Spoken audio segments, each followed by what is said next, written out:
Well, for a little more of that man you saw to the left of Glenn Grothman in that clip from MSNBC, State Assemblyman Cory Mason. Here's part of a conversation I had with Mason in Madison in the State House this Saturday. He talked about legislative dirty tricks, voting, and likely cuts. Sad to say, his predictions of the budget were mostly right.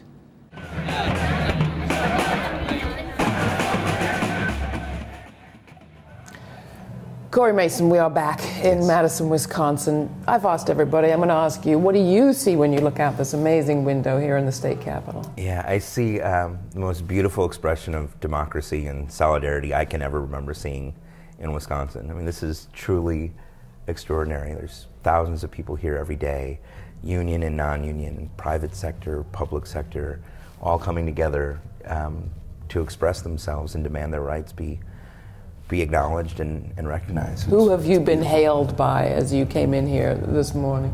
Well, I mean, people from all over the place. I took the unusual step of having my office open on a Saturday because I have so many of my constituents up here from Racine. They wanted to meet with me.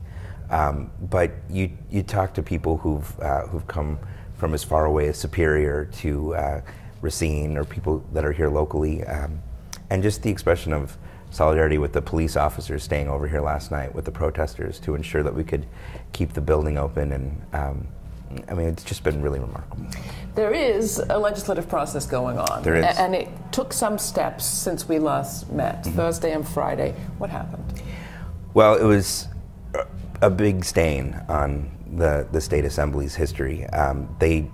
The Republicans in charge were tired of listening to us dissent, so they cut off action on our amendments, and then we went to vote on to debate final passage, and they cut off the debate abruptly, and then immediately went to a vote that was certainly improper before the body, maybe even illegal, but they wouldn't recognize the Democrats who wanted to be heard and closed the vote within a matter of seconds. I've been an outspoken advocate against this bill since it started. I didn't even get a chance to vote on it because I was standing up and demanding to be recognized by the presiding officer. So it was really a cowardly act on the part of the Republicans to cut off debate and run out in the middle of the night. There were, though, some interesting statistics in that count. There were. We had 4 Republicans vote with the Democrats who did get a chance to vote.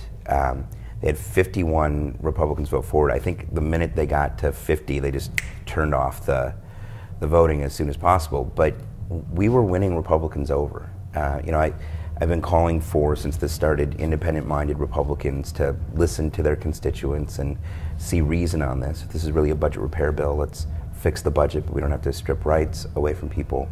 It is my hope that over in the Senate, that same spirit of independent-mindedness that I know Republicans in this state have will prevail, and we can broker some sort of peace that'll preserve these people's rights and bring our senators home. You talked about budget. As I understand it, even as soon as this coming Tuesday, there could be the governor's budget presented. Yes. What are you going to be looking for in that budget?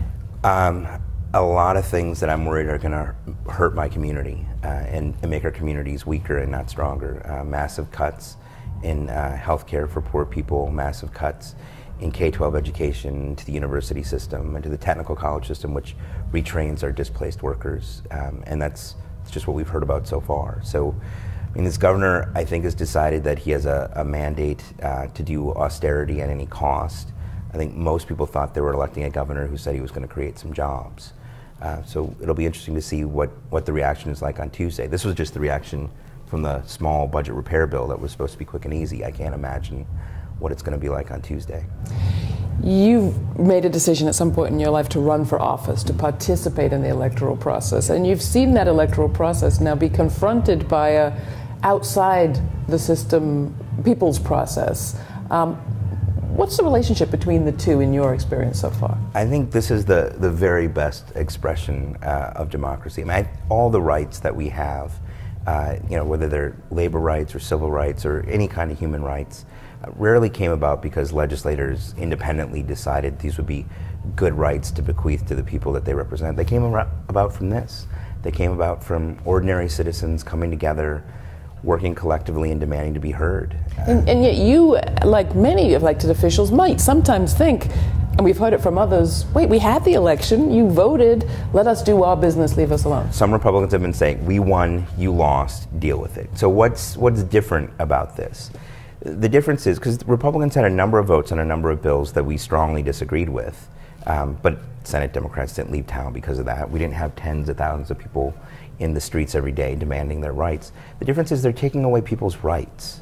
These are rights that have been in our statutes for 50 years, letting people collectively bargain. Ironically, they were established to create what was called labor peace at the time. And you can see what kind of unrest it's causing by trying to take away those people's rights. So it is different to take away somebody's rights. We're not talking about a balance sheet on a budget. We're talking about human rights that you just can't take away from people.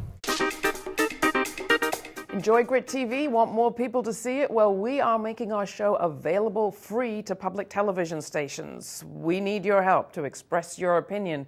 If you'd like to see the show where you live on public television, call your local station and ask for GRITtv with Laura Flanders.